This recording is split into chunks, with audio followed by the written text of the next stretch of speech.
we will have to see. We will have to see Pakistan do something serious to convey intent before we can start reciprocating, though I'm convinced we will reciprocate. In fact, when I chaired the External Affairs Committee the first time, we published a report 7 years ago, which is on the Lok Sabha website as a matter of record, advocating that we resume people-to-people relations, even while the government had taken, after the Pathankot and Uri episodes, they had said they would not have any relations, any dialogue with the government. We said, yes, even though don't talk to the government, but at least liberalize visas for people, because all Pakistanis who come to India end up loving the place and become voices for peace in Pakistan. Easing visa restrictions, welcoming Pakistani authors, athletes, artisans, whatever. I don't think now the appetite for that is going to be there just yet. We need something, some small gestures from Pakistan and we will reciprocate in kind. I mean, I'm proud to say in front of Mani that back in 2009, when I was MOS and MEA, I was invited to deliver the Lal Bahadur Shastri lecture, and I made the lecture an eloquent argument for asymmetrical generosity by India to its neighbors on the subcontinent. I pointed out that, whenever we sit around with our SAARC neighbors, we account for 70% of the population, 80% of the GDP. We displace a certain amount of weight.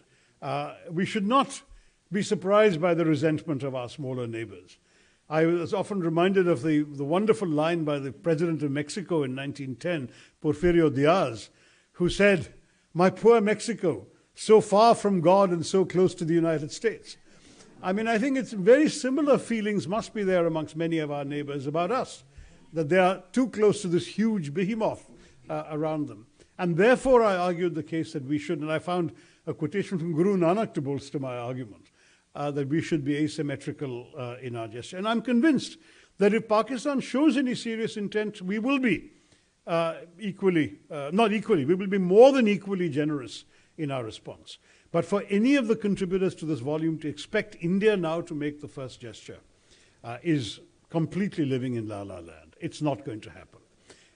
And certainly with the present regime, with with Field Marshal, I keep forgetting his promotion, Munir, and the language he has used, the extraordinary bigotry, can you imagine, of addressing a Pakistani diaspora audience and advancing the proposition that Muslims cannot live in a non-Muslim majority country?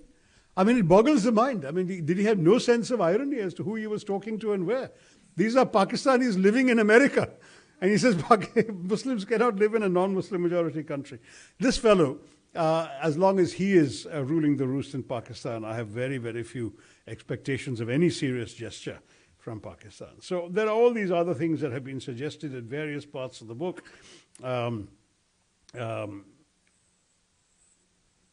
Case for mutual economic prosperity, revitalization of SAARC, realization of a South Asian free trade area, etc., etc. I just think that isn't going to happen quite that easily. So let me try and close. I think I've used up my 15 minutes by reminding us that yes, India and Pakistan are bound more closely by history, culture, and kinship than almost any other two nations. That depth of connection makes the pursuit of peace in some ways indispensable whenever it is possible. But Surendra Kumar reminds us in his chapter that France and the UK were able to build close partnerships with Germany after the two world wars and centuries of conflict before. The US has made peace with Vietnam, and indeed has very good relations with Vietnam today, and that therefore normalization between India and Pakistan ought to be possible. I certainly hope it will be quicker than what the late Stephen Cohen, the Dean of the South Asian Studies in the US, said. He argued that the two countries might reconcile after shooting at each other for 100 years. 100 years is longer than any of us in this room, with the exception of our Foreign Secretary Rasgotra, can ever expect to be around. So I think we should hope that he was wrong. But history is replete with examples of implacable foes who found peace and worked together for a brighter future. So I don't want to to completely abandon money to stand by himself in advocating peace, because I think that there is at least a notional possibility of that if circumstances come, if an enabling environment were built, and if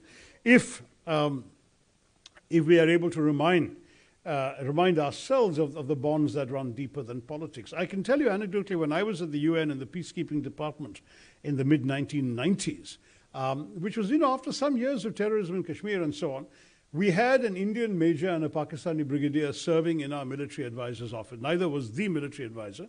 That was a Canadian general, but we had both of them there. And these two chaps had lunch together every single day. They were practically inseparable. They could, as they fully realized, they've been shooting at each other across the border a few years earlier or a few years later. Who knows, maybe they did it in Kargil, I have no idea. But they had Punjabi in common. The major was a Sardarji. The brigadier was a Punjabi from Pakistan. And they had all the other bonds of taste for cuisine, of language, of culture, of music, etc., that made it so easy for them to maintain that relationship. And we mustn't forget that. And that is a case that we should definitely hope for. I don't know, because I haven't been to Pakistan for many years, what the younger generation of Pakistanis feels like in Pakistan, but certainly I can vouch for the diaspora, because I sat, for example, in the stands during the World Cup match between India and Pakistan in England in 2019. And there were young Pakistanis around me. There was a young Pakistani movie star, in fact, sitting next to me. There were Indians as well. And right behind me was a diaspora couple. The husband was Indian, the wife was Pakistani, and they were holding the other country's flags. Each of them were holding the opposite country's flags and supporting both teams. It is not impossible. You see it in Dubai all the time. You see it amongst UN colleagues, as I said. So it is not impossible. And I'm reminded of Dr. Manmohan Singh's dream of a day when one day we can have breakfast in Amritsar, lunch in Lahore, and dinner in Kabul. And who knows, perhaps one day we might find Mr. Trump's great surprise, to his great surprise, that we may not be buying oil from Pakistan, that he hasn't yet failed to find out in Pakistan. But Pakistan may well be buying, what shall I say, Indian cars and saris one day in the new South Asian free trade area. Who knows? Anything would be possible. But I think for now, the onus is on those guys to make the first gesture. Thank you for this excellent effort. Start working on the next edition.